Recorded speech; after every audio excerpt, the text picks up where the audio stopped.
గడిచిన వారం రోజులుగా కురిసినటువంటి భారీ వర్షాలు వడగళ్ల వానకు తెలంగాణ వ్యాప్తంగా రైతులు కుదేలవుతున్నటువంటి పరిస్థితి ఉంది. వడగళ్ల వానతో ఒక్కసారిగా భారీగా పంట నష్టమైతే వాటిల్లింది. ప్రాథమిక నివేదికల ప్రకారం తెలంగాణ వ్యాప్తంగా 14,900 ఎకరాల్లో పంట నష్టం వాటిల్లినట్లు ప్రస్తుతం నివేదికలు చెప్తున్నాయి. ఇప్పటికే వ్యవసాయ శాఖ మంత్రి తుమ్మల నాగేశ్వరరావు కూడా పూర్తి స్థాయిలో ఆదేశాలు జారీ చేశారు. ఖచ్చితంగా రైతు వారీగా సర్వే చేయాలి, పంట నష్టానికి సంబంధించి నివారణ చర్యలు కూడా ప్రారంభించాలని చెప్తున్నారు. కానీ క్షేత్రస్థాయిలో పరిస్థితి ఎలా ఉందో తెలుసుకునే ప్రయత్నం ఆర్టీవీ చేస్తుంది. అందులో భాగంగా భద్రాద్రి కొత్తగూడెం జిల్లా ఇల్లందు మండలం కొమరారం ప్రాంతంలో ప్రస్తుతం ఆర్టీవీ బృందం పర్యటిస్తుంది. ప్రస్తుతం మీకు చూపించే ప్రయత్నం చేస్తున్నాను. గడిచినటువంటి వారం రోజుల్లో తెలంగాణ వ్యాప్తంగా విస్తారమైనటువంటి వడగళ్ల వాన సంభవించింది, అకాల వర్షాలు సంభవించాయి. వీటి వల్ల జరిగినటువంటి నష్టం అంతా ఇంత కాదని చెప్పుకోవాలి. దాదాపు చేతికి వచ్చినటువంటి పంట అంతా కూడా ప్రస్తుతం నేలవాలినటువంటి పరిస్థితి కనిపిస్తుంది. ఒకవైపు రైతన్నలు కూడా ఆవేదన వ్యక్తం చేస్తున్నారు. ప్రధానంగా ఏజెన్సీ ప్రాంతాల్లో ఎటువంటి పెట్టుబడి సాయం లేకుండానే తాము ఎన్నో ఏళ్లుగా వ్యవసాయం చేస్తూ వస్తున్నాం, వ్యవసాయమే జీవనాధారంగా బ్రతికిడుస్తున్నామని చెప్తున్నారు. కానీ క్షేత్రస్థాయిలో ఇలా వడగళ్ల వాన కావచ్చు, పంట నష్టం సంభవించడం వల్ల తాము పూర్తి స్థాయిలో ఆర్థికంగా చితికిపోతున్నామని చెప్పి అన్నదాతలు కావచ్చు, రైతులు ఆవేదన వ్యక్తం చేస్తున్నారు. ప్రధానంగా ఇల్లందు మండల పరిధిలో చాలా పెద్ద ఎత్తున, ప్రధానంగా ఏజెన్సీ ప్రాంతాల్లో పెద్ద ఎత్తున మొక్కజొన్న విస్తారంగా కూడా పండిస్తుంటారు రైతులు. ఇక్కడ ఉన్నటువంటి భూమి అంతా కూడా మొక్కజొన్న సాగు, వరి సాగు ఎక్కువగా అనుకూలంగా ఉండడంతో ఎక్కువగా మొక్కజొన్న అంటే తక్కువ పెట్టుబడితో ఎక్కువగా లాభం వచ్చేలా ఆశిస్తూ రైతులు మొక్కజొన్న సాగు చేస్తుంటారు. కానీ ప్రస్తుత పరిస్థితులు నిజంగా రైతులను మాత్రం తీవ్రమైనటువంటి ఆవేదన వ్యక్తం చేస్తున్నాయి. ప్రస్తుతం పంట చేతికి వచ్చే దశలో పూర్తిగా వచ్చినటువంటి వడగళ్ల వాన కారణంగా ప్రస్తుతం ఆ కంకులన్నీ కూడా నేల రాలిపోయినటువంటి పరిస్థితి ఉంది. ప్రస్తుతం ఆ మొక్కజొన్న చేనంతా కూడా నేల వాలినటువంటి పరిస్థితి కనిపిస్తుంది. ప్రస్తుతం రైతన్నలు కూడా ఆవేదన వ్యక్తం చేస్తున్నారు. గత కొద్ది కాలం క్రితం కూడా జిల్లా కలెక్టర్ కూడా కలిశారు. వాళ్ళు వినతి పత్రాలు సమర్పించారు, వ్యవసాయ శాఖ అధికారుల దృష్టికి తీసుకెళ్లారు. ఖచ్చితంగా తక్షణ పరిహారం ప్రకటించాలని చెప్పి వాళ్ళు డిమాండ్ చేశారు. పంట నష్టాన్ని కూడా త్వరితగతిన అందేలా ప్రభుత్వ అధికారులు పూర్తి స్థాయిలో యత్నించాలని చెప్పి వారంతా కోరారు. ప్రస్తుతం వారి మాటలు తీసుకునే ప్రయత్నం చేద్దాం. అన్న, ఎన్ని ఎకరాల్లో ఈసారి పంటలు పండించారు, ఏమేమి సార్ ఈసారి? నేను మొక్కజొన్న 5 ఎకరాలు వేసాము. మొక్కజొన్న మొత్తం మొన్న అకాల వర్షం వల్ల మొక్కజొన్న మొత్తం పడిపోయింది, కింద సగం పంట కూడా రాదు. కనీసం అధికారుల దృష్టికి కూడా తీసుకెళ్ళాము, అధికారులు కూడా వచ్చారు. కలెక్టర్ గారికి మేము సమాచారం ఇస్తాం, వాళ్ళు సర్వే చేయమంటే చేస్తాం, లేకపోతే లేదని చెప్పారు. మొన్న ఎంఆర్ఓ ఆఫీసు కూడా మెమోరాండం కూడా ఇచ్చాము. కనీసం ఎవరు కూడా స్పందించే పరిస్థితి లేదు. ఈరోజు తెలంగాణ ప్రభుత్వం రైతే రాజు అన్న రేవంత్ రెడ్డి గారు రైతులని కనీసం ఇంత నష్టపోయినప్పుడు కూడా కనీసం సర్వే చేసి కనీసం రైతులకు ఆదుకోవాలని చెప్పి మేము మనవి చేస్తున్నాం.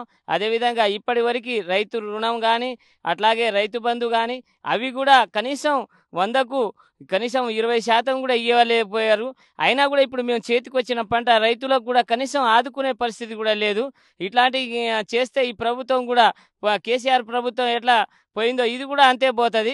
కనీసం మమ్మల్ని ఇంత నష్టపోయినా కూడా కనీసం అధికారులు కూడా వచ్చి కూడా కనీసం సర్వే చేయటం కానీ మీకు వస్తుంది, ఏం బాధపడొద్దని చెప్పి కూడా ఎవరు కూడా కనీసం మందలించే నాదుడు కూడా.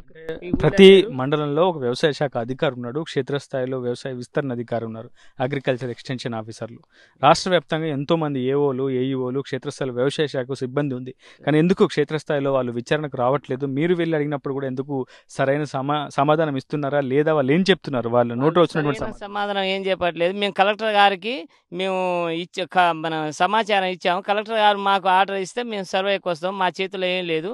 ప్రభుత్వం కూడా కనీసం స్పందిస్తే మేము వచ్చి సర్వే చేస్తాం. ప్రభుత్వం చెప్పింది కాదు, మేమైతే సర్వే ఎట్లా చేస్తామని చెప్పి అధికారులు ఉంటారు.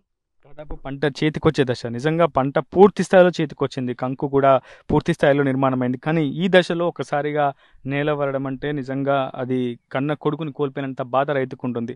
సో అసలు ప్రస్తుతం ఎంత నష్టం వాటిలేదు మీకు? అసలు పెట్టుబడి ఎంత పెట్టారు? మేము ఎకరానికి కనీసం 60 నుంచి 70 ఏళ్ళ దాకా పెట్టుబడి పెట్టాము.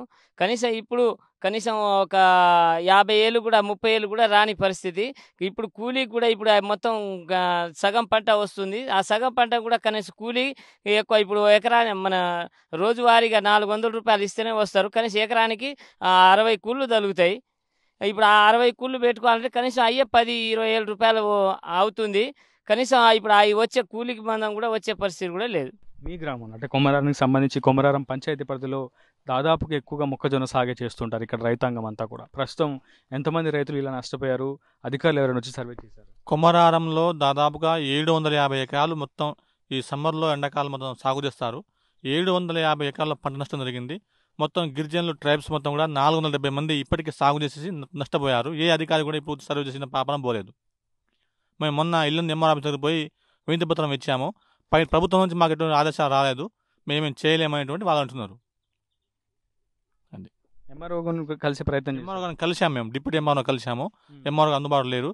మేము ప్రభుత్వం దృష్టికి తీసుకెళ్తామని చెప్పారు వాళ్ళు. ఏఓ సార్ని కూడా కలిసాము. మేము ప్రభుత్వం నుంచి ఒక స్పష్టమైనటువంటి ఆదేశాలు వస్తే సర్వే చేసి మేము ప్రభుత్వం నివేదిక ఇస్తామని చెప్పారు వాళ్ళు. ఒక కొమరారంలోనే దాదాపు 700కు పైగా ఎకరాల్లో పంట నష్టం వాటిల్లిందని చెప్పి రైతులు స్పష్టంగా చెప్తున్నారు. 400 మందికి పైగా రైతులు నష్టపోయినట్లు కూడా ప్రస్తుతం ఇక్కడ రైతాంగం చెప్తోంది. ఇప్పటి వరకు వ్యవసాయ విస్తరణ అధికారులు కావచ్చు, వ్యవసాయ అధికారులు ఎవరు కూడా రాలేదని చెప్తున్నారు. కనుచూపు మేర ఎటు చూసినట్టు కానీ పూర్తిగా పంట మొత్తం కూడా నష్టపోయినటువంటి పరిస్థితి కనిపిస్తుంది. పూర్తిగా మొక్కజొన్న మొత్తం కూడా నేల వాలిన పరిస్థితి కనిపిస్తోంది. ప్రస్తుతం మీకు ఆర్టీవీ స్క్రీన్పై ఎక్స్క్లూజివ్గా చూపించే ప్రయత్నం చేస్తున్నాను. ఇది ఉన్నటువంటి దుర్భర పరిస్థితి. ఒకవైపు పంట చేతికి వచ్చి పూర్తిగా మొక్కజొన్న పంట నిర్మాణం అంతా కూడా అయిన తర్వాత ఒక్కసారిగా ఇట్లా నేలవడంతో రైతన్న ఏం చేయాలో తోచలేని దుస్థితిలోకి నెట్టివేయబడుతుందని చెప్పుకోవాలి. కానీ ఇప్పటి వరకు వ్యవసాయ శాఖ అధికారులు కానీ స్థానిక రెవెన్యూ యంత్రాంగం కానీ భరోసా ఇచ్చింది అయితే లేదు. ఒకవైపు వ్యవసాయ శాఖ మంత్రి తుమ్మల నాగేశ్వరరావు ఖచ్చితంగా ప్రతి ఒక్క రైతుకు నష్టపరిహారం ఇస్తామని చెప్తున్నారు. కానీ క్షేత్రస్థాయిలో మాత్రం అది ఇంప్లిమెంట్ అవ్వడం పైనే పెద్ద ఎత్తున నీళ్ళు కలుపుకున్నాయి. మరోవైపు రుణమాఫీ చేశామని చెప్తున్నారు. రైతు భరోసా, రైతు బంధుకు సంబంధించి కూడా ఒక స్పష్టమైనటువంటి విధి విధానాలు ప్రభుత్వం దగ్గర లేవని, అవి ఇంప్లిమెంట్ అవ్వట్లేదని ప్రధానంగా క్షేత్రస్థాయిలో ఉన్నటువంటి రైతాంగం అయితే ఆవేదన వ్యక్తం చేస్తుంది. త్వరితగతిన తమకు తాత్కాలికంగా తక్షణ పరిహారమైన అందజేయాలి, పూర్తి స్థాయిలో పంట నష్టాన్ని కూడా భర్తీ చేయాలని చెప్తున్నారు. వాతావరణ పంటల బీమా పథకాన్ని కూడా పూర్తి స్థాయిలో అమలు చేసి క్షేత్రస్థాయిలో ప్రధానంగా ఏజెన్సీ రైతుల పట్ల ప్రభుత్వాలు పూర్తిగా దయతో ఉండాలని చెప్పి ప్రస్తుతం రైతులు అంతా కోరుతున్నటువంటి పరిస్థితి. ఇది రిపోర్టర్ ఉదయ్, ఆర్టీవీ కొమరారం నుంచి. మరిన్ని వీడియోస్ కోసం ఛానల్ ని సబ్స్క్రైబ్ చేయండి. లేటెస్ట్ అప్డేట్స్ కోసం వాట్సాప్ ఛానల్ ని ఫాలో అవ్వండి. అండ్ లింక్ డిస్క్రిప్షన్ లో ఉంది.